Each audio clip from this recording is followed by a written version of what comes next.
Hi hello வணக்கம் மக்களே. இன்னைக்கு நம்ம சேனல்ல மகாபாரதம் தலைப்பு தான் பார்க்க போறோம். வாங்க கதைக்குள்ள போலாம். அனைவருக்கும் இனிய இரவு வணக்கம் மக்களே. தலைப்பு 42வது தலைப்பு, மகாபாரதத்தின் மாபெரும் வீரன் அமைதி வேண்டி இறுதி முயற்சி எடுக்கிறாங்க. இனி போரை தவிர்க்கவே முடியாத என்ற ஒரு சூழல் உருவாகி இருக்கிறது. அமைதி ஏற்படுத்துவதற்காக நடந்த கடைசி பேச்சுவார்த்தைகளின் போது யுதிஷ்டன் இந்த போர் நடப்பதற்கான காரணமாக நான் இருக்க விரும்பவில்லை. மற்ற அனைத்து முயற்சிகளும் தோற்றுவிட்டால் வெறும் 5 நகரங்களை கொடுத்தால் கூட அமைதி நிலவ வேண்டும் என்பதற்காக அதை நான் ஏற்றுக்கொள்வேன். இந்திரபிரஸ்தம், விருகபிரஸ்தம், ஜெயந்தம், வாரணவதம் ஆகிய 4 இடங்களும் எங்கள் நினைவுகளை தாங்கும் இடங்கள். இவற்றுடன் 5வதாக துரியோதனன் ஒரு கிராமத்தை கொடுத்தாலும் பரவாயில்லை, அவன் விருப்பப்படி கொடுப்பதை ஏற்றுக்கொள்கிறேன் என்று பேசி முடித்தாராம். துரியோதனன் தன் தந்தை திருதராஷ்டிரனிடம், என் அரசே, உங்களுக்கும் இங்கிருக்கும் அனைவருக்கும் நான் சொல்வது இதுதான், தெளிவாக கேட்டுக்கொள்ளுங்கள். பாண்டவர்களின் ராஜ்யத்தை நான் ஒருபோதும் திரும்ப கொடுக்க போவதில்லை. மொத்த ராஜ்யத்திற்கும் பதிலாக 5 நகரங்களை கேட்கிறார்கள். 5 நகரங்கள் மட்டுமல்ல, 5 கிராமங்களை கூட நான் கொடுக்க மாட்டேன். ஏன், குண்டூசி முனை அளவு நிலப்பரப்பை கூட நான் கொடுக்க மாட்டேன் என்றானாம். திரௌபதி சீறினாள். எனக்கு போர் வேண்டும் கிருஷ்ணா, எனக்கு போர் வேண்டும் கிருஷ்ணா. போரை தவிர வேறு எதுவும் வேண்டாம். அந்த மோசமான நாளில் நான் அடைந்த அவமானத்திற்கும் அதன் பிறகு 13 ஆண்டுகள் நான் பட்ட வேதனைக்கும் பழி தீர்க்கும் விதமாக இரத்த ஆறு ஓடும் ஒரு போர்தான் வேண்டும். அதில் கௌரவர்கள் ஒவ்வொருவரும் கொல்லப்பட வேண்டும். நான் அரசவையில் விரைஞ்சி மன்றாடிய போது தங்கள் சுண்டு விரலை கூட அசைக்காமல் அமைதியாக அமர்ந்து கொண்டிருந்த மூத்தோர்கள் அனைவரும் இறந்து கிடப்பதை நான் பார்க்க வேண்டும். யுதிஷ்டன் எப்போதுமே அமைதியை விரும்புகிறவன் என்பதும் அதற்கு விளைவாக தன்னையும் தன் குடும்பத்தையுமே கொடுக்க தயாராக இருக்கிறான் என்பதும் எனக்கு தெரியும். ஆனால் பீமன், அர்ஜுனன், நகுலன் எல்லோருமே இன்று அமைதியை பற்றி பேசுகிறார்கள். இதை என்னால் தாங்கவே முடியவில்லை. எனக்கு கௌரவர்களுடன் அமைதியோ நட்புறவோ தேவையில்லை.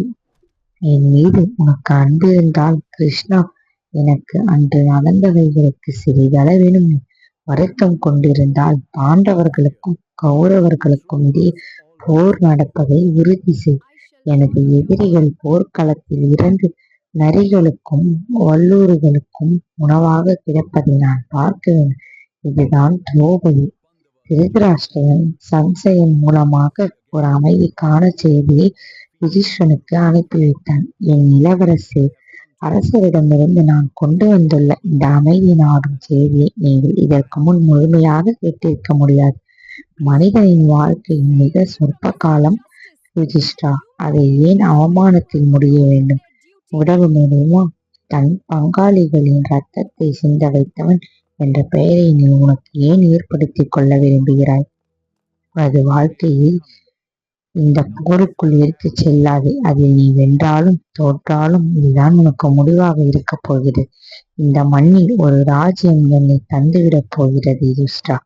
தர்மத்தின் தலைமகனாக இருக்கும் உன்னை போன்ற ஒருவன் தன் சொந்த இரத்தத்திற்கு எதிராக இந்த போரில் ஈடுபடுவதை விட விருஷ்ணிகள் மற்றும் அந்தகர்கள் அல்லது யாதவர்களின் தயையில் வாழ்ந்துவிடப் போய்விடலாம் என்கிறாராம்.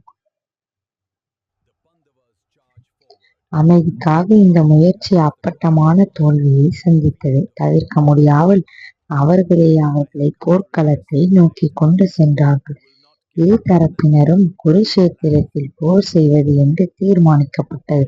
கடந்த தலைமுறையில் இதே இடத்தில்தான் பரசுராமர் நூற்றுக்கணக்கான சத்திரியர்களை வெட்டி வீழ்த்தி இரத்த குளங்களை ஏற்படுத்தியிருந்தார். படையினர் அணி திரண்டார்கள். கௌரவர்கள் வசம் 11 அக்ரோனி சேனை பலம் இருந்தது. பாண்டவர்களிடம் 7 அக்ரோனி சேனை பலம் இருந்தது. அவர்களுக்கிடையேயான பலம் 11:7 என்ற விதத்தில் இருந்தது. இந்த போரில் முக்கியமான இருவர் எந்த பக்கமும் சேரவில்லை. ஒருவர் ருக்மிணி, மற்றொருவர் ருக்மிணியின் சகோதரன், இன்னொருவர் பலராமன், கிருஷ்ணரின் சகோதரர். கிருஷ்ணருடன் அவர்களுக்கு இருந்த உறவால் இப்போரில் கலந்து கொள்ளாமல் அவர்களும் விலகிக் கொண்டார்கள். தலையை இழக்கும் பார்ப்பாரிக் போர்க்களத்திற்கு தெற்கிலிருந்து ஒரு போர் வீரன் வந்து சேர்ந்தான். அவனது பெயர் பார்ப்பாரிக். அதற்கு முன் அவனை யாரும் பார்த்திருக்கவில்லை. வெறும் 3 அம்புகளை தன் அம்பாரியில் வைத்துக் கொண்டு போரில் கலந்து கொள்ள வந்திருந்தான் அவன். கிருஷ்ணரும் மற்றவர்களும் அங்கே இருந்தார்கள். போருக்கான ஏற்பாடுகள் நடந்து கொண்டிருந்தன. மக்கள் அவனிடம், இது என்ன, வெறும் 3 அம்புகளை மட்டுமே வைத்திருக்கிறாய் என்று கேட்டார். தெற்கில் இருந்து வந்த வீரன் இப்படி கூறினான், என்னால் ஒரு அம்பில் கௌரவர்கள் அனைவரையும் கொல்ல முடியும், இன்னொரு அம்பில் பாண்டவர்கள் அனைவரையும் கொல்ல முடியும். எனவே 3 அம்புகளே எனக்கு அதிகம்தான் என்றார். இந்த தற்பெருமையை கேட்ட கிருஷ்ணர், உன் திறமையை எங்களுக்கும் ஏன் காட்டக்கூடாது என்று கேட்டாராம். 1000 இலைகளோடு இருந்த ஒரு ஆலமரத்தை சுட்டிக்காட்டி, உனது ஒரு அம்பால் இதில் எத்தனை இலைகளை உன்னால் துளைக்க முடிகிறது என்பது நான் பார்க்கிறேன் என்றார். ஒரு அம்பை எடுத்து தாந்திரிக சக்தியூட்டி ஏவினான் பார்ப்பார்.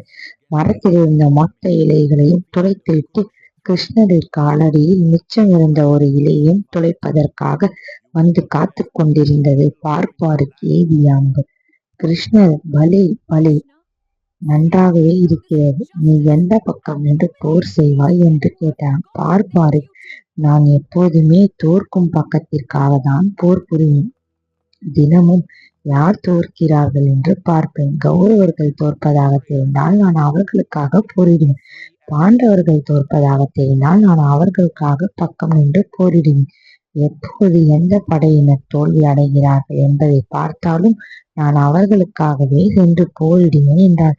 கிருஷ்ணர் பார்த்தார், இவன் எந்த பக்கம் இருந்தாலும் உங்களால் போரை வெல்ல முடியாது. இவனை உங்கள் பக்கம் வைத்திருந்தாலும் நீங்கள் ஜெயிப்பது தெரிந்தால் இவனே உங்களுக்கு எதிராக திரும்பி விடுவான் என்பதை முடிவு செய்தவராக, உன்னிடம் நான் ஏதாவது கேட்டால் எனக்காக அதை நிறைவேற்றுவாயா? ஒரு வீரனின் தலையை கொய்ய வேண்டும் என நான் நினைக்கிறேன் என்றார். அதற்கு பார்ப்பாரு, உங்களுக்காக நான் அதை செய்வேன். யார் அது என்று சொல்லுங்கள் என்றான். தனது கூடாரத்திற்குள் சென்று கிருஷ்ணர் திரும்பி வரும்போது அவர் கைகளில் ஒரு கண்ணாடி இருந்தது. அதை பார்ப்பாரிக்கின் முகத்திற்கு நேராக காட்டினானாம். தான் கட்டம் கட்டப்பட்டதை உணர்ந்த பார்ப்பாரிக்கால் வேறு எதுவும் செய்ய முடியவில்லை. வாக்கு கொடுத்து விட்டேன், எனவே ஒரே ஒரு வேண்டுகோள் மட்டும் வைத்தான். சரி, ஆனால் நான் தெற்கே இருந்து இந்த பெரும் போரை காண்பதற்காக இவ்வளவு தூரம் வந்திருக்கிறேன். இவ்வளவு பெரிய போர் வீரனாக இருந்துவிட்டு இந்த ஒரு அற்புதமான போரை பார்க்காமல் தவற விடுவதை நான் விரும்பவில்லை என்றான். எனவே கிருஷ்ணர், அது பரவாயில்லை, உனது தலையை விடுத்துவிடு. உன் தலையால் பார்க்கவும் கேட்கவும் முடியும் என்பதை நான் பார்த்துக் கொள்கிறேன் என்றார்.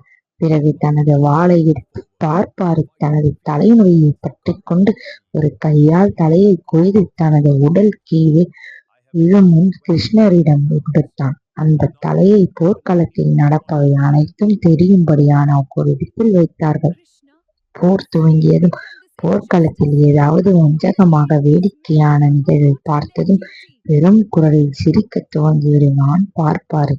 திடீரென எழும் அவனது சிரிப்பொலியின் சத்தம் கேட்டு போர் வீரர்கள் பலரும் நிலை குலைந்தார்களாம். அவனது வெறும் சிரிப்பு சத்தமோ சீரற்ற ஒரு நிலையை ஏற்படுத்துவதாக இருந்தது. இன்னைக்கு 42வது தலைப்பு நிறைவடைஞ்சிருச்சு மக்களே.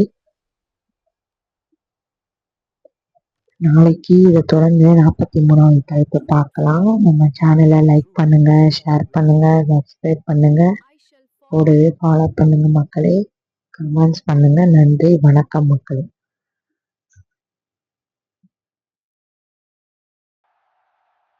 Do not fear, for the truth is always with you.